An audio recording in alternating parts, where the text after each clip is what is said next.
Databázy kapitola 2, vytváranie správnych vzťahov. Otvorím si moju už tabuľku, na ktorej som robil naposledy.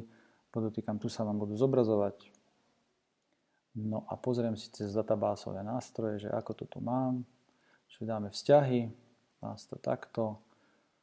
ID triedy trieda, ID žiaka až po triedu. Ideme vytvoriť novú tabuľku, lebo to ste mali za úlohu, vytvoriť tabuľku učebňu. Takže vždycky vytvoriť, v návrhu sa to opláca, dáme, že ID učebne, vždycky to spravte takto. Čo chcem spraviť, to bude mať ID, alebo dáme radšej, áno, učebne. No a to vždycky ID je automatické číslo, o to sa nestaráte. A potom tu bude meno učebne, učebňa. Môžete napísať aj meno učebne, ja používam skratky, bude to text. My máme učebne, viem, že na škole od 100 do nejakých 400, 500, takže 3 čísla mi stačia, 3 znaky v podstate. A mohol by som to dať ako čísla, ale radšej s číslami sa totiž dá spočítavať a čísla miestnosti spočítavať asi by nebolo moc rozumné. No a primárny kľúč bude vždycky toto ID alebo hlavný kľúč. Dáme uložiť. Pomenujeme si to ako učebné. A dáme zavrieť.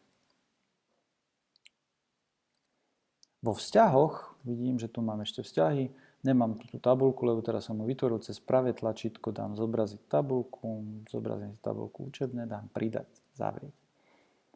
No a teraz by som to mohol prepojiť, teda vlastne by som nemohol, lebo tu nemám pole učebňa, lebo musím prepájať pole učebňa je primárnym kľúčom tej tabuľky, tak jak tu bolo.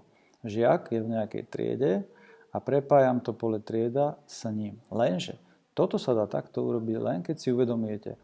Môže byť žiak vo viacerých triedách naraz? No nemôže, on môže byť len v jednej triede. Čiže tu na to spojenie funguje a dá sa to spraviť, jak som vám to ukázal.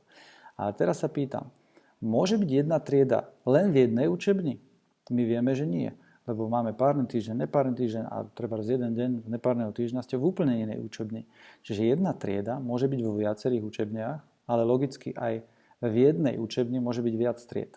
Čiže tu nás si nepomôžem. Nemôžem sem dať proste poličko. Ani jedna tabuľka nie je nadriadená tej druhej. Tu na to bolo jasné. Žiaci patria do triedy, ale miestnosti patria k triedám, ale triedy patria aj k miestnostiam. Nie je tu ani jedna tabuľka nadriadená.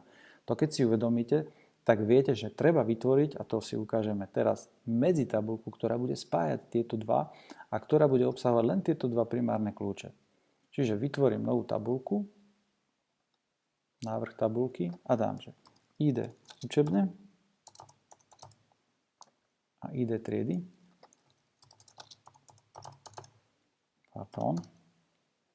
No a typ bude vždycky číslo. Dobre, tu nie je ani čo rozmýšľať, nie auto number, ale číslo, pretože ono to číslo je v tých druhých tabuľkách. Proste dáte len číslo. Obidva označíte so shiftom a tu nadáte v návrhu dáte, že hlavný kľúč. Dáte uložiť, on sa vás opýta na meno. Ja vždycky to budem pomenovať, že medzi s malým písmenom, podtržník a teraz je to trieda, učebňa. Dáme OK. Dáme zatvoriť, uložiť, zatvoriť. No, mohol som to nechať uzvorené, to je jedno. Dáme zobraziť tabuľku, medzi trieda, učebňa. Dáme zavrieť. A teraz spojím to, čo s čím súvisí. To znamená, vždycky idem z tej strednej, z tej medzitabulky, idem do tej nadriadenej. Čiže takto idem do ID triedy, vždycky treba toto, vždycky to dajte a z ID učebne idem do ID učebne. Na poradí tam nezáleží, ale vždycky idete z tej medzitabulky do tej hlavnej. Tým som vlastne zabezpečil, že v jednej učebni môže byť nekonečne veľa tried, a v jednej triede, jedna trieda môže byť v nekonečne veľa učební.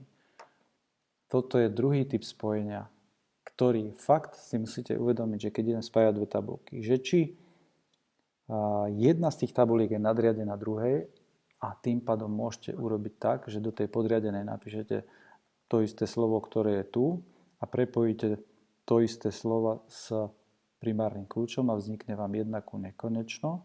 Alebo keď sú dve tabuľky úplne rovnocenné ako triedy a učebné, tak potom si už musíte uvedomiť, že potrebujete medzitabulku kde budú len tie dva primárne kľúče, keďže sú v cudzie, to sú cudzie kľúče, hej, oni sú tu primárne a tu sú cudzie, a takýmto spôsobom ich spojíte.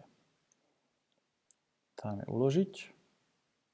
Za domácu úlohu máte vytvoriť tabuľku krúžok, bude takáto istá jednoduchá, bude krúžok, čiže bude mať ide krúžku krúžok, krúžok, názov krúžku môže byť text, dáte ju niekde sem a dobre si rozmyslite, že spojíte ju s tabuľkou žiaci. No a teraz sám nahlas rozmýšľam.